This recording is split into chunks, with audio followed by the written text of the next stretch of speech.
Digimon is back, and so am I. I'm here checking out the latest video game in the series on PC with a demo that just dropped on Steam. I've been a Digimon fan for a long time, with my interest kind of going up and down, and none of the games have really gripped me since the days of Rumble Arena 2 and Digimon World Dusk. Since my interest in Digimon has waned, my love for JRPGs like Metaphor Refantasio, Shin Megami Tensei, and Persona has definitely exploded. And everything I had seen from Digimon Story Time Stranger was really leaving a good impression on me. Now I know Digimon Story Cyber Sleuth is well loved by fans for both versions of that game, but I tried it a few times and just could not really get into it, bounced off of it. After playing Persona 5, it was just kind of hard for me to get into, but everything I've seen here so far for Digimon Story Time Stranger and what I've played so far has been very promising, and it's looking like a game that I'm really going to enjoy when it fully comes out pretty soon here. Overall, the level of polish on display with this game is really impressive for me. It feels like the Digimon team really poured their heart, soul, and budget into this game, and that they weren't really super strapped. They had the time and resources they needed. It's amazing how much English voice acting there is across the game. All the main cutscenes have voice acting, a lot of the Digimon have voice acting for their special moves, and even special animations associated with this. It must be a human. This is a human? Get back, both of you! All this is great to see in Digimon, and it really kind of paints a bad comparison for Pokemon, where we still don't have things like voice acting or kind of these unique animations for special moves. The cutscenes here are originally pretty good quality, and there's some that are actually really impressive. And coming from my little time of Cyber Sleuth, I think this game does a way better job of balancing the gameplay and the story. And with that extra voice acting and everything, it makes the story bits and the cutscene a lot more interesting to go through. So I'm really liking all of the presentation side of this game so far. I played the demo on PC, and I have a pretty high spec PC with a 4090 and a 7950 X3D, but I still was a little bit afraid that there might be some performance issues with things like stutters. And in some of this footage, you can see I have a frame time graph and the performance metrics up there. The game can run up to 144 Hz, but I've locked it off for 120, so I can get smooth gameplay capture down at 60 FPS, so it evenly divides into there. And I didn't really have any issues at all. My GPU was pretty much sleeping on the job, running this game at 4K maxed out. When it comes to anti-aliasing, this game just says yes, you have all of the options, which is weird. There's TAA, FXAA, and MSAA.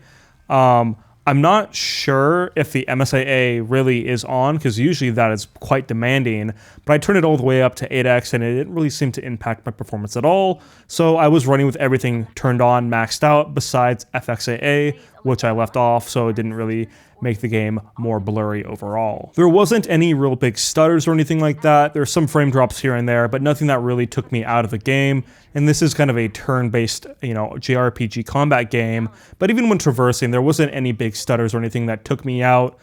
So often now we get just stuttery mess games from UE5 or just kind of anything that it makes you kind of wary with your purchases on PC, and having a demo like this to really confirm the performance on your own machine is a great thing for consumers. Really, the game isn't setting any benchmarks when it comes to visuals.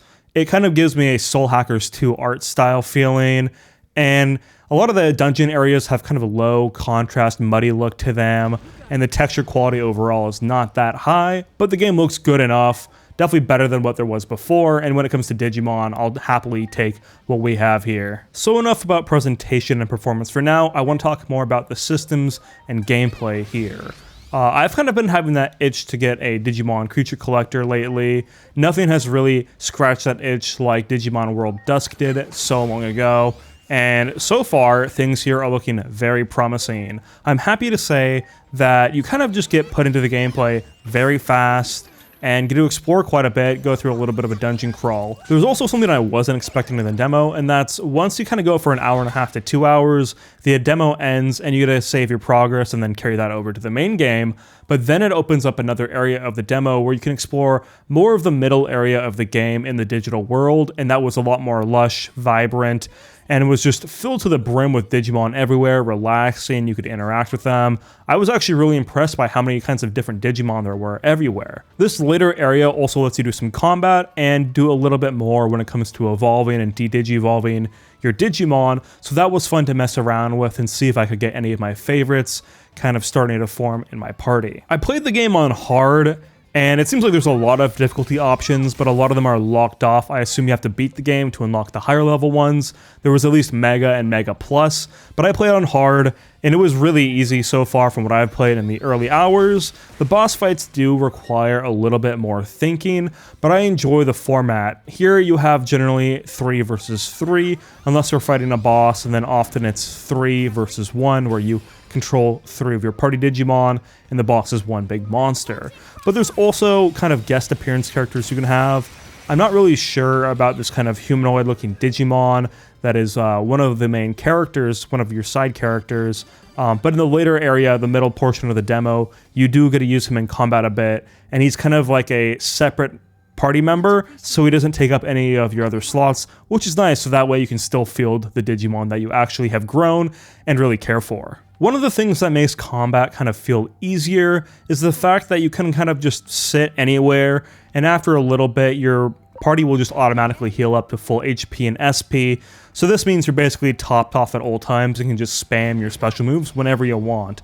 I'm sure on the harder difficulties, things will get more strategic, and even some of the boss battles here, you definitely had to think more on the hard difficulty to get through them successfully. A couple of the systems that I think are really interesting here are the introduction of personalities, which you can actually shape by talking to your Digimon. Generally, the dialogue in this game gives you a few options to respond with, and when you're talking with your Digimon, you can use that to help shape how they feel and act, which affects their stats and their growths. As far as I'm aware of, this is a new system that was introduced to this game, and it wasn't in any of the other previous World or Story games. I think it's a great inclusion. It definitely makes each Digimon feel more unique, even if they're the same kind of Digimon, and affecting the growth rates of the Digimon will affect what they can Digivolve to, because there's a lot of Digi-evolution options. If you haven't played a Digimon game like this before, usually each Digimon can Digivolve into many different things and maybe even de-Digivolve into a few different options. Evolution here is not linear like Pokemon, and even these Digi-evolution paths can branch from what I know,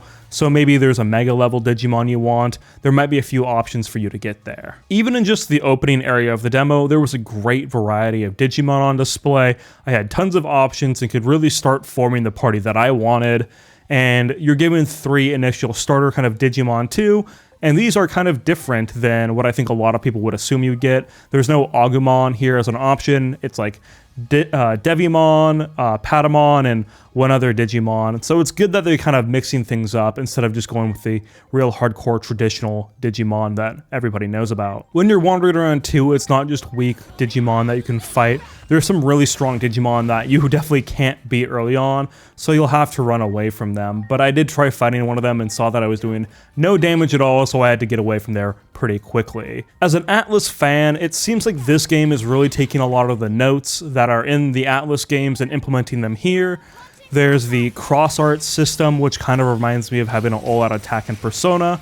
Here, if you do enough kind of targeted attacks at enemies' weaknesses, it'll build up a gauge that you can activate to trigger kind of a super move that will buff your party, or maybe it'll kind of blow up the enemy's health a lot. The animation for this cross art is pretty slick, and it's fun to see the Digivice turn into a kind of gun that you can use to attack enemies or buff your party. Another thing here that reminded me of Metaphor ReFantazio, but is definitely not exclusive to Atlas games, is the ability to attack enemies outside of combat. This will either completely kill the enemy if you're really strong, or start combat, giving your party an advantage, as in you attack first and it kind of weakens the enemies too. But if the enemy jumps you, then the inverse is true and the enemy gets to start attacking first. I really like the systems that have been added to more and more JRPGs. I've been playing the Trails in the Sky demo a little bit, and that also has a similar thing where there's a pretty fleshed out of turn-based combat system that lets you jump into the turn-based mode. I think it makes the game more interactive overall, and we're kind of in an era where I feel like a lot of people, a lot of new video gamers, aren't that into turn-based combat, but having systems like this makes the game feel more interactive to them, can maybe ease them into the experience more. One other quality of life thing in combat that's really nice is that the game speed is super easy to control. You just move the right thumbstick up or down and you can bring the game speed up to 5 times, which makes grinding and everything like that super easy to do. So yeah, I'm gonna start really summarizing my thoughts and wrapping things up here. Overall, very impressed with the demo. It's definitely scratching that itch for Digimon that I've had for so long now. I won't lie, $70 is pretty steep for a price tag, especially in this era right now in September and fall, where so many really good games are coming out. There's going to be a lot of competition, especially in October when Pokemon comes out, but that's, Switch locked.